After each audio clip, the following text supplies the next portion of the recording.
So you are new to cybersecurity and you're curious on how to start your journey. Now, for the ones new to my channel, my name is Julian Beschler and I'm currently a cybersecurity consultant at a Big Four.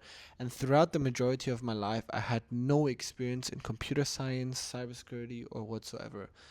In my previous life, or so-called in my previous professional career, I was a professional football player. I've been playing 5+ years in professional first division teams in Malaysia. And eventually, after getting my master's, I was able to transition successfully into cybersecurity, where I started off as an intern and most recently getting absorbed into the full-time role. Now, in this video, I'm going to share you guys my specific journey from cybersecurity onwards, meaning like the moment I started and how I eventually became an intern and eventually absorbed into a full-time position. Now, my cybersecurity journey started the following, where I did my bachelor's degree in international business. So as I mentioned in the introduction, I had no bachelor's or degree in computer science or information technology. My degree was in international business, and honestly, I did very horribly. My CGPA was around a 2.7, and honestly, I was not proud of it, but I didn't regret it because during that time of doing my degree, I was actually more focusing on my professional football career, and so hence why I didn't take my studies very, very seriously. Now, fast forward, what happened was that eventually I decided on a personal scale that I actually wanted to essentially work a corporate job, a 9 to 5, and it took a lot of processes for me to eventually come to the decision. But long story short, I voluntarily wanted to go into the corporate world, and so the next question was, how do I go in there, and what are the specific job roles, right? And so what happened was that after my international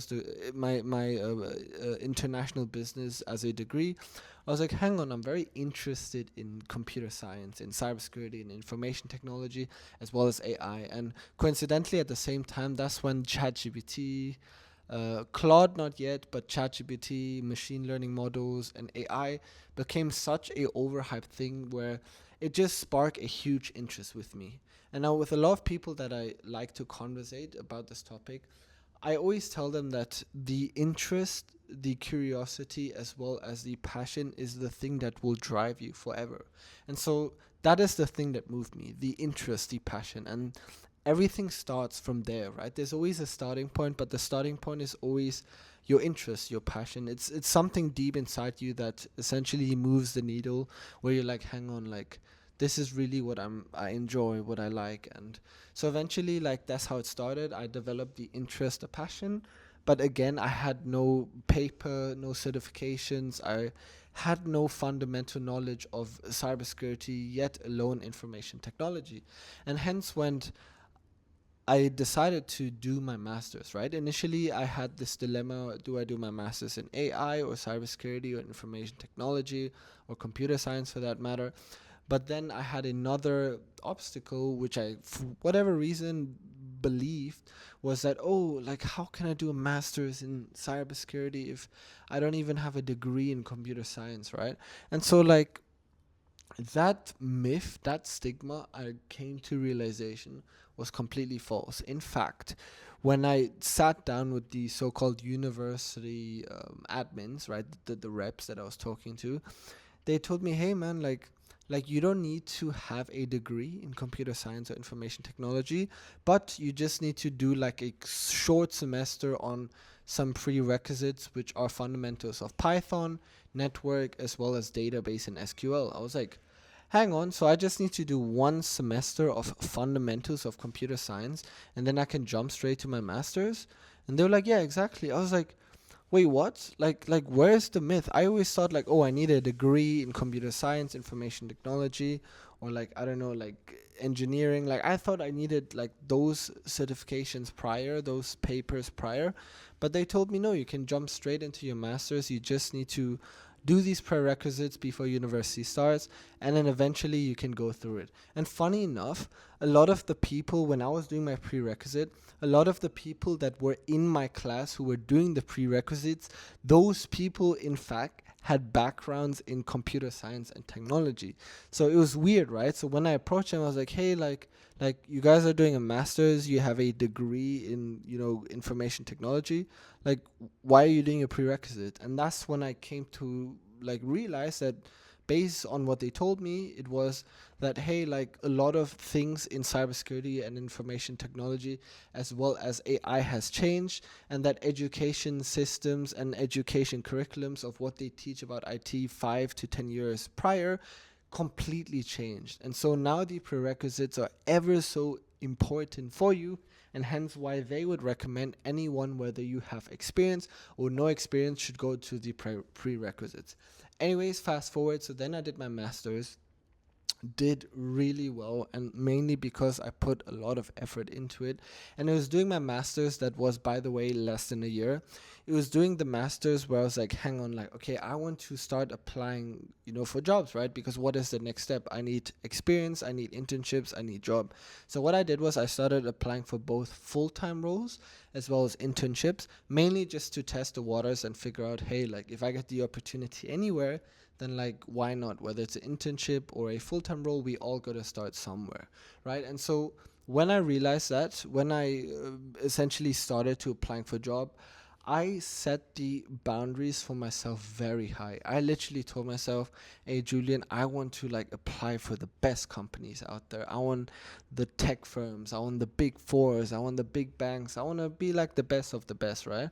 And there's nothing wrong with a little bit of ego in that sense, a little bit of pride, and a little bit of like, how should I call it, like the willingness to like strive for like high things, right? And so I kind of put that on myself for a while, and it was a good thing because I was able to like compromise on a lot of things, like the university and college life, like you guys know, can be very distracting. Your friends can bring you to these places. You might be like having a lot of fun parties. You might not be as locked in or focused as you should be in order for you to like land in these companies. And throughout my other videos, I'll explain why, because like again, I'll keep this for another video, but life, like when you work in a big four or one of these big companies, is completely different. Like you literally need to like adjust your lifestyle in such a way that it fits those companies, and otherwise you'll burn out, etc. But anyways, I'll do that for another video. Back to my university story, right? And so during my university, I was like, hang on, I want to go for the best. I want the best companies. I want to like apply there, these big fours, big banks and stuff like that. What is required? And so what I did was I so-called reverse engineered jobs, right? I literally went on LinkedIn, I went on Job Street, and I searched internship as well as full-time roles in cybersecurity, right? And so when you start off as an junior in these industries, very often, especially the internship roles, are very all-rounded, right? Specifically in cybersecurity, like either you apply as a SOC analyst, right? And so initially I applied a lot of jobs in SOC analyst, or you can apply in different roles such as consulting, and that's what I did, as well as GRC and IT audit. Now, again, I'll do a separate videos for those specific job descriptions. But when I initially applied, I applied for all jobs. But what I did was I reverse engineered the jobs and figure out, okay, what are these employers actually looking for? So that's when I came to the next obstacle, which was the certifications. A lot of the employers, when they hire like tech people, they are also looking for your certifications, right? They're looking for like the foundational certificates, especially CompTIA Security Plus, ISC2CC, AWS, Google's certified fundamentals in cybersecurity. There's a lot of like different types of foundational certificates out there, and I believe I've done a video already on that. But the employers indeed were looking for people that had these certificates. Now, to my personal belief, I don't think that they wanted those certificates because it was like, I don't know, a piece of paper that was so valuable. I think that the employers wanted you to have a certificate because they wanted to see how much effort and interest you have actually put into your craft, right? And so not only certificate is one thing. The next thing that I focus on and realized that employers wanted a lot was these so-called extracurriculum activities. In every single job interview that I have been, every single employer asked regarding my involvement with societies, clubs, and extracurriculum. Now, if you're a tech person, especially in cybersecurity IT, those things would include, you know, CTFs, capture the flag competitions. They include like, oh, were you part of, I don't know, blockchain community, a Red Hack society? What did you try the Try Hack Me box? Did you join, I don't know, AWS Attack the Cloud competitions? So those are essentially these activities that the employers are looking for, and they look tremendously good on your resume, especially because they will ask this as well during your job interview. So that's basically what I've done. I've got a few certificates. I got specifically CompTIA Security Plus, the COVID 2019 Foundation, and a few minor certificates provided by my universities, as well as workshops that were more like blue team, open source investigation, as well as SOC activities.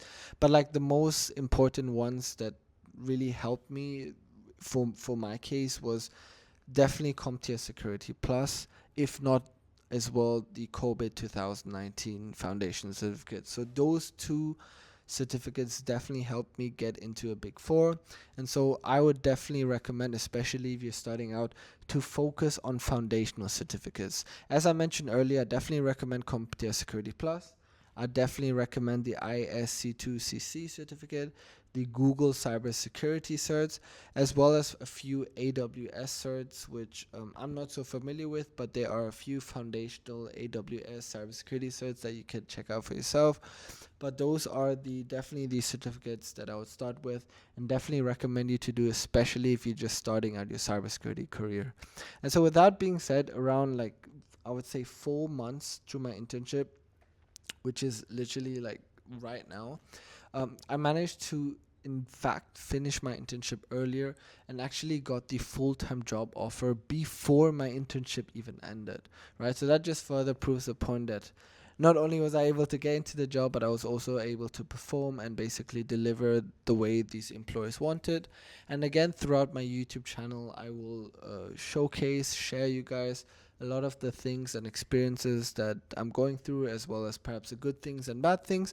And hopefully throughout my YouTube channel, we can share along this community, grow together, and essentially like have a good career in cybersecurity, as we all wanted, right? So if you guys like this video, it would mean the world to me if you could subscribe. Otherwise, I'll see you guys in the next video. Always take care, be safe, and be happy. See you guys.